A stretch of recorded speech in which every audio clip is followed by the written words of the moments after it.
Que a graça e a paz seja conosco nesse Conectados com a Palavra. Com muita alegria, muito prazer, nós estamos de volta aqui com você. Esperamos que esses momentos sejam agradáveis e que sejam conduzidos por Deus, falando Deus ao nosso coração. Meia volta vou ver. É tempo de retornar. Muitas vezes é necessário retornar. Muitas vezes seguir em frente significa que é impossível. Pode até representar suicídio. Retornar se torna premente, portanto. Ou retorna. Não tem outra saída. Há momentos onde temos absoluta certeza que devemos retornar.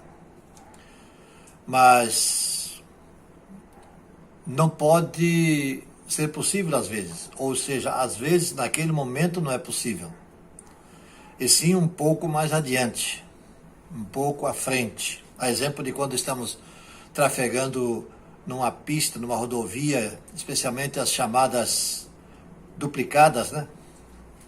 Então a opção de retornar está mais à frente, não exatamente no local onde estamos naquele momento. Precisamos rodar mais um tanto e então sim, na primeira oportunidade e seguindo a indicação, retornar voltando ao ponto de partida, ao ponto de origem. O ser humano, por natureza, se afasta de Deus.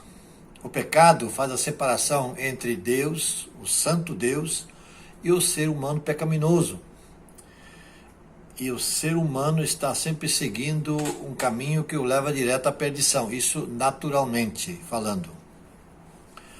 Mas há um processo conhecido como conversão, que nada mais é do que pegar o primeiro retorno na caminhada da vida, na estrada da vida, pegar esse retorno e voltar ao ponto de origem, ou seja, voltar à presença de Deus.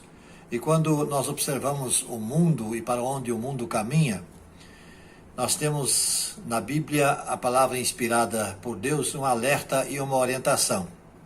Um exemplo disso está em 1 Pedro 4, 7 a 8. O apóstolo Pedro diz assim: o fim de todas as coisas está próximo, portanto sejam criteriosos e sóbrios. Dediquem-se à oração. Sobretudo, amem-se sinceramente uns aos outros, porque o amor perdoa muitíssimos pecados. O apóstolo Pedro recomenda sobriedade e recomenda que adotemos critérios para uma vida que nos leva aos caminhos de Deus. É, pois, tempo de fazer uma análise, analisar o caminho que estamos trilhando, constatando que esse caminho que estamos trilhando não é aquele que é indicado pela palavra de Deus. É tempo, então, de ligar o pisca-pisca, indicando que estamos deixando a rodovia e vamos retornar. Pode ser que alguém que esteja nos observando, esteja por perto, não entenda nossa atitude. Mas essa é uma decisão pessoal, não depende da coletividade. Quem deve tomá-la e colocá-la em prática somos nós mesmos, ninguém a tomará por nós.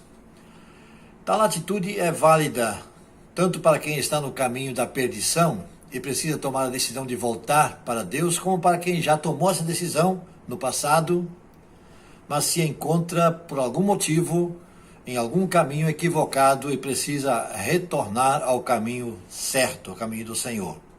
O sábio Salomão, escrevendo o que está registrado no livro de Provérbios, capítulo 21, versículo 4, diz: a vida de pecado dos ímpios se vê no olhar orgulhoso e no coração arrogante.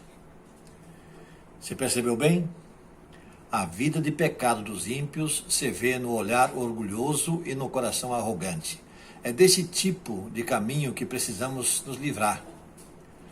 Se estivermos numa situação análoga à que Salomão descreve, tomemos o primeiro retorno. O apóstolo Pedro diz: o fim de todas as coisas está próximo. Portanto, sejam criteriosos e sóbrios. Então, meu querido, minha querida, dê meia volta e retorne, se isso se fizer necessário. Que Deus o ilumine, que Deus abençoe, que Deus nos dê forças para tanto. E nesse sentido nós queremos orar nesse momento, pedindo que Deus nos dê clareza de entendimento a respeito dessa situação. Se precisamos retornar para estarmos junto dele, em sua presença, em sua companhia. Você pode orar comigo? Senhor nosso Deus e Pai Celeste, muito obrigado por esse alerta da Tua palavra. Como é importante e necessário sempre verificarmos se o caminho que estamos trilhando é o caminho que Te agrada. É aquele caminho que Tu propões, ó Deus. Ajuda-nos a entender e ajuda-nos, ó Deus, a termos coragem de agir e reagir quando necessário se faz. Oramos agradecidos em nome de Jesus. Amém.